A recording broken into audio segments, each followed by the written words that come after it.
everyone, welcome back to my YouTube channel. Today I want to talk all about my 6-month burnout.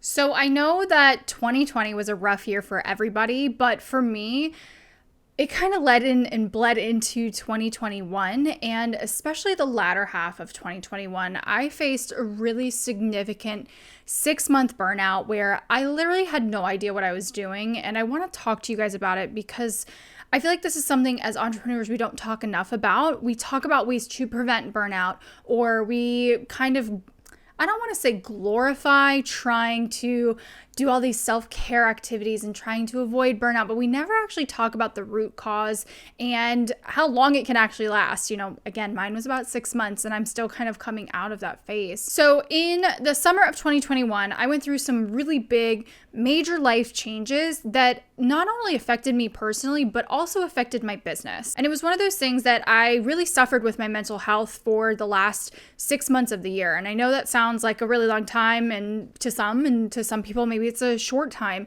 But what happened is, not only in my personal life, I was giving too much energy and giving away too much of myself and not living for myself.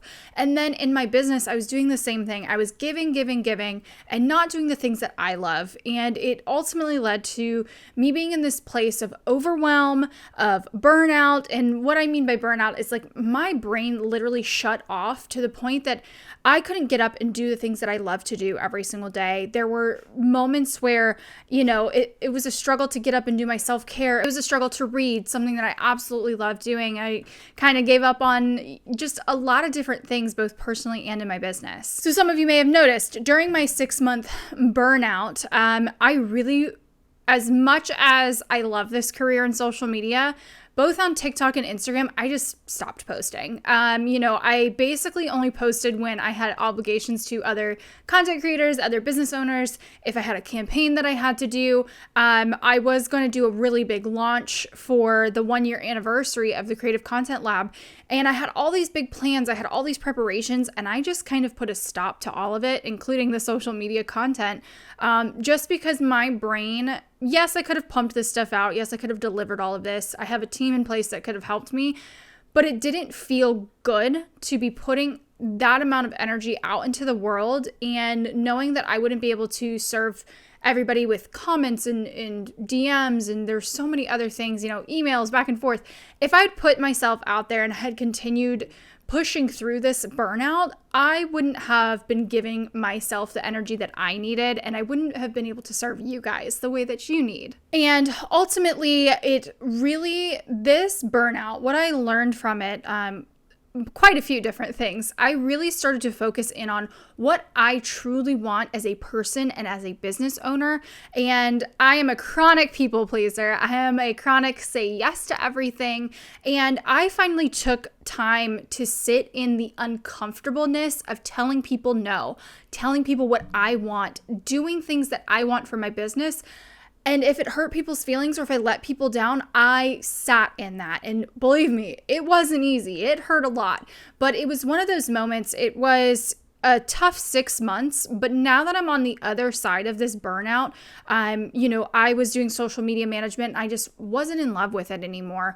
If in case you haven't seen some of my latest YouTube videos, I'm no longer doing social media management for clients because that was one thing that led to my burnout. In 2021, I started slowly getting rid of clients that I didn't align with anymore or that I could no longer serve. And then by the end of 2021, I was like, it's not the client's fault. It's all me. It was all sitting on my shoulders of like, I just can't do this anymore.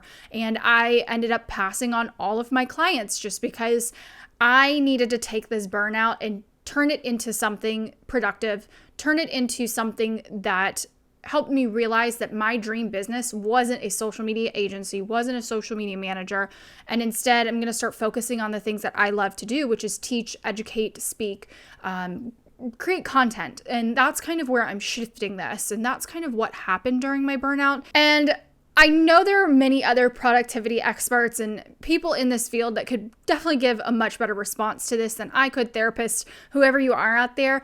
But thinking of ways that I can prevent this type of burnout again, this one was a very long extent. Whenever I had burnout in the past, it'd maybe be for a week or two, sometimes a month, but this was a 6-month long burnout. And I definitely want to prevent that again. I know I won't be able to fully prevent burnout, but some of the actions that I'm going to take, I have really learned how to make things in my business efficient. I've created systems in place, and I'm trying to remove myself as much as possible and honestly do less work. And in the long run, for this year, it's probably going to lead to less revenue, but it's going to be a greater foundation for the rest of my career as an entrepreneur, as a content creator, just because I know that in doing so and taking a step back, it's going to propel me 3 steps forward, and it's going to make sure that I don't have a burnout like this again, growing too fast, too quickly.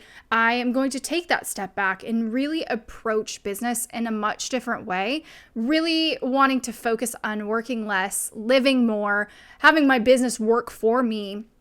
So some of the things that I'm doing, I used to try and be the person to wake up at 6 a.m. and squeeze in a workout and do this and do that and be on the computer by 9 and have all my calls. I really will not accept a phone call or a Zoom call unless it's absolutely necessary anymore. I'm allowing my body to wake up when it wants to, sometimes around 7, 7:30, sometimes 8, and then having a nutritious breakfast and not forcing myself to start my workday in such a hustle mindset.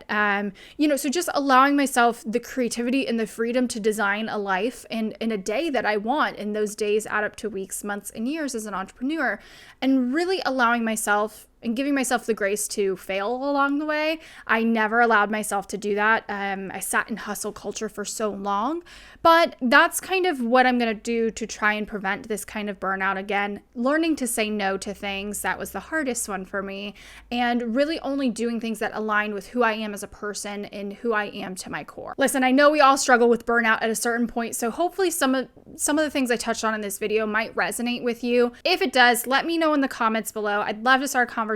Or if you don't want to put it on YouTube, you can always send me a DM over on Instagram. I am at @A_creativeco. And you guys don't forget to hit that subscribe, and I will see you next week.